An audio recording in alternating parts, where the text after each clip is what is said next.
Okay, today's video lesson is going to be on oxidation reduction reactions. This is going to be in a couple parts because there's quite a few types of oxidation reduction reactions. So far we've looked at double replacement reactions, and double replacement reactions are just one type of reaction. The way we divide these reactions up is based on what's called the driving force, and that force is what's causing the products to form, essentially what's making the reaction happen. Okay, so when we talked about double replacement reactions, the most common driving force there was the removal of ions. Okay, so when we talked about the removal of ions in double replacement reactions, there were two ways for that to happen. One was for the solid to form, so we would have as a precipitate reaction. Okay, number two was the formation of water. Okay, so there's two types of double replacement reactions that we saw, which was a precipitate reaction, formation of solid, and the acid-base reactions, which formed water. And both of those, as you watch, maybe you have to go back and watch the videos again, both of them removed ions from solution essentially. Now, there's a whole different class of reactions referred to as oxidation reduction reactions. We call these redox for short. Okay, I think it's because ox-red just sound funny, so I think they just say redox. Anyway, the electrons are going to be transferred, and this is a different type of reaction. Here, electrons are going to move from one atom to another.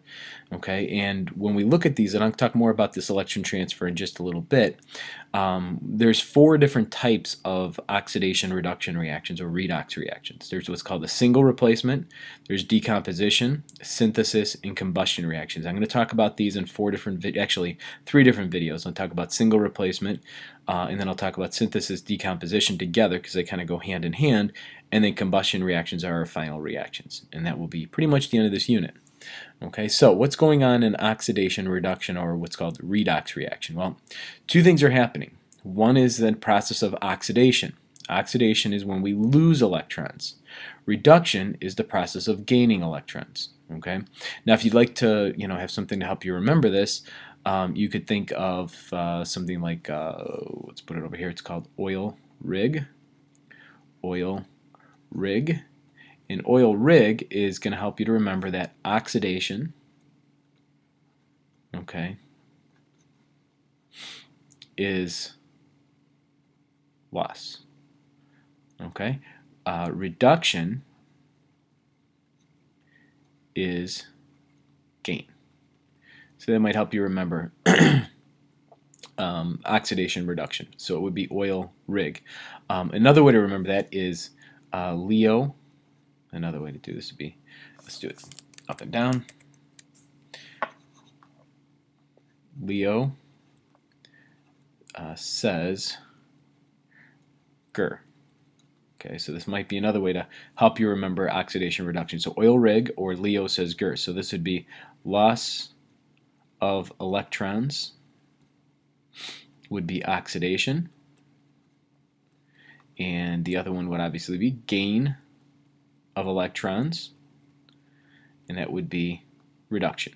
Okay, so two little mnemonic devices to help you remember oxidation reduction terms. Okay, so oxidation is the process of losing electrons, reduction is the process of gaining electrons. So what does that mean? So let's say we have sodium. Now this is not the sodium ion, this is something you've really got to pay attention to. This is sodium solid. Okay, this is the elemental sodium, okay, just like we have on the periodic table.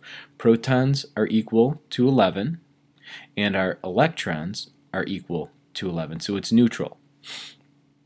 And then we have chlorine. Now chlorine is going to take the form of Cl2, because now we're not talking about the ions. So you've got to really distinguish this from ionic compounds that we looked at in the double replacement reactions, now to reactions with just the elemental states here. So we're looking at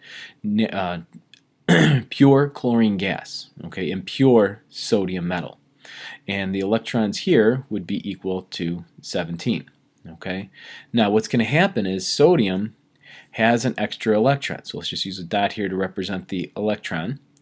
Okay. What happens is sodium is going to lose an electron to chlorine. And there's our loss of electrons. So we have loss of electron.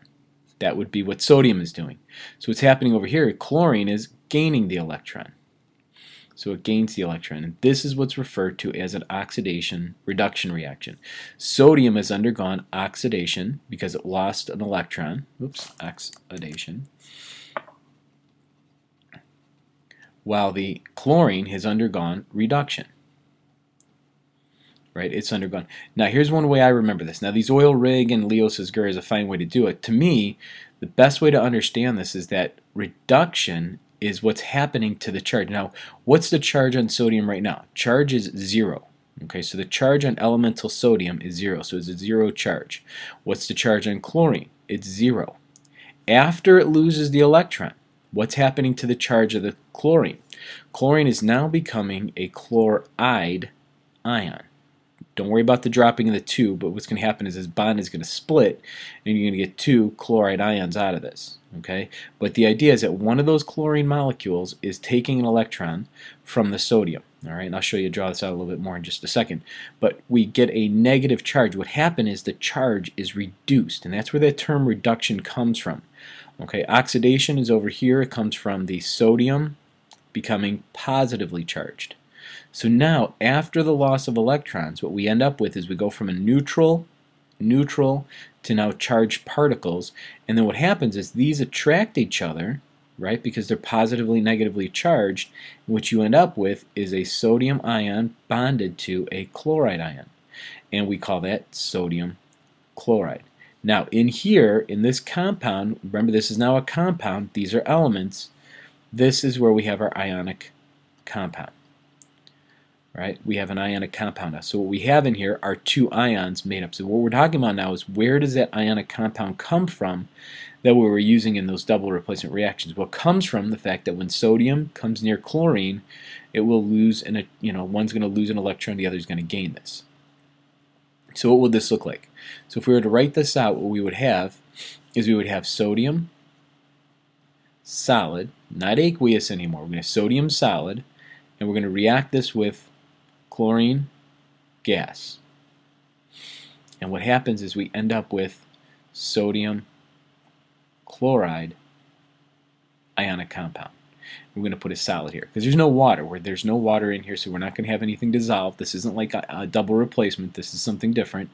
So we start with sodium solid, chlorine gas, and we end up with sodium chloride.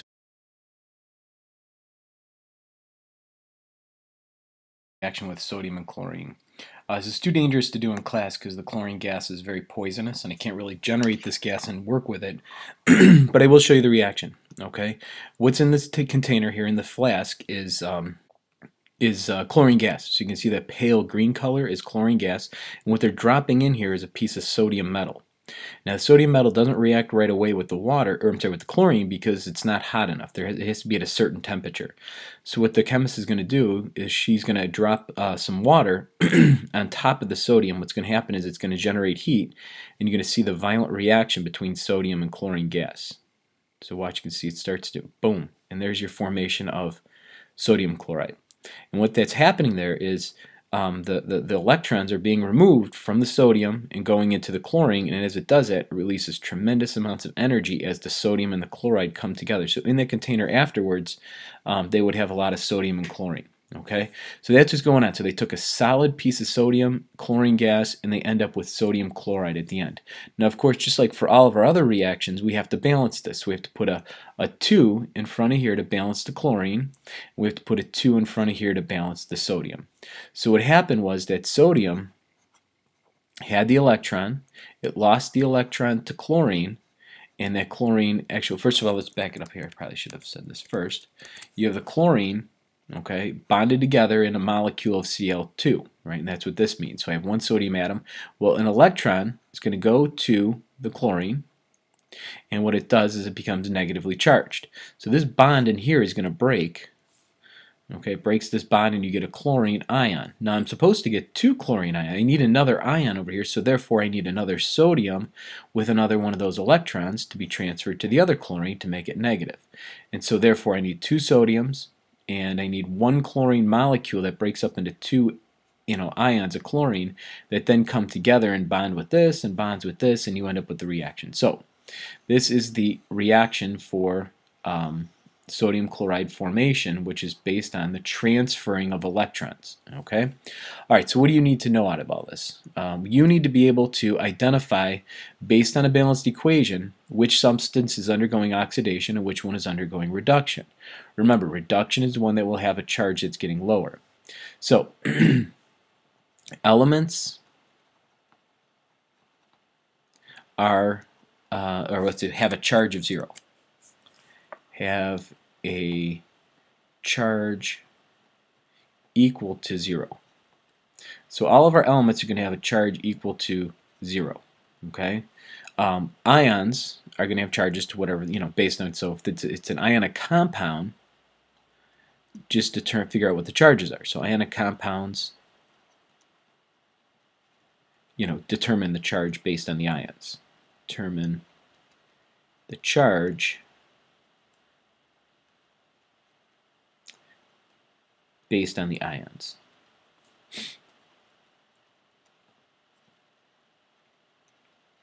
Okay, so I would do a couple of these for you just to show you what you're going to have to know from this right now. We're going to look at the formation of these reactions and the predictions of them a little bit later. This is a synthesis reaction and it's going to fall under the oxidation reduction, because if I look at that magnesium, the magnesium has a charge of 0. So if I write that down here, oops, magnesium has a charge of 0 because it's magnesium solid, not the magnesium ion. So the charge is going to be 0 plus oxygen. Now remember, oxygen's a gas. These aren't ions because they would be aqueous if they were. This is a little bit different than what we were looking at before, of course. So 0 charge because that's elemental oxygen. It's the oxygen as if it were a gas. Then it forms magnesium oxide. Well, now over here on this side, because now I have an ionic compound that's a solid, this is going to have a -2 charge, and the magnesium has a +2 charge. So what went through reduction? The oxygen. Oxygen went through reduction. So O2 was reduced in that reaction. What was oxidized? It was your magnesium, because the magnesium went up in charge. Okay, this lost electrons to the oxygen. Okay, the nonmetals are always going to take the electrons. The metals are always going to lose them, and it's pretty much a simple way to look at it. All right, let's look at another one. Let's take a look at B. Notice I didn't worry about the balancing, the coefficients, because I'm not really looking at the balance equation. I'm just trying to figure out what's undergoing reduction and what's undergoing oxidation. So let's look at aluminum.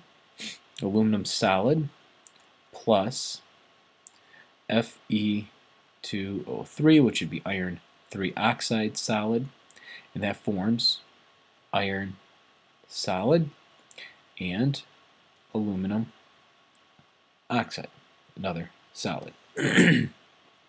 So what we're going to do is I'm going to go through and I'm going to assign oxidation state, or I'm going to assign the charges to them. All right, so aluminum has a charge of 0 because it's an element, right? It's in the elemental state, so it has a charge of 0. Here's an ionic compound, so I figure out what the charges are, just like I did last chapter. -2 for oxygen all the time, and my iron is going to be a 3+. Okay, if you have questions on how I figured that out, make sure you ask in class, but we did that already in the last chapter, assuming you already know that. Alright, so if it's an element, it's going to have a charge of 0. Charge of 0. Ionic compound, aluminums are always 3+, oxygen's always 2-.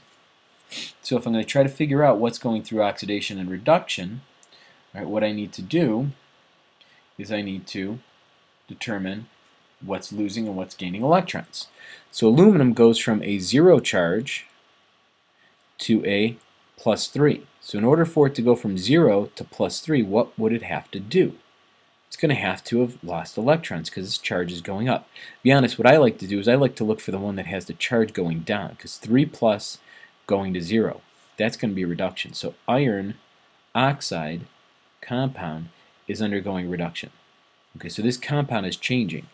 And over here, my aluminum is going to go through oxidation because it's going to go from 0 to +3. Okay, and that's it. That's all you're doing. You're looking for identifying oxidation and reduction. Which ones are going through which? Okay, let's look at the last one. The last one would be cesium, solid. Again, I'm not worrying about the coefficients because I'm not looking at them. I'm just looking at identifying what's going through oxidation and what's going through reduction. It's going to form cesium fluoride. Okay, so again, what I'm doing is I'm looking at the charges over here. This is going to be 0 because it's an element. Here's an element, 0. Now I have a compound, -1 plus 1. So what was it that went through reduction? Which one went lower in charge? The fluorine did. Fluorine went through reduction. So the fluorine is going to take the electrons from the cesium. Nonmetals take electrons, metals lose them. So for this problem here, what's going to undergo reduction is going to be fluorine, F2, the F2 gas technically. And then what's going through oxidation would be my cesium solid. Okay, and that's oxidation reduction. I'm sure there's going to be some questions in class, and I'll definitely answer them and try to clarify all this a little bit more in class. But that's the general background. All right, I'll talk to you guys later.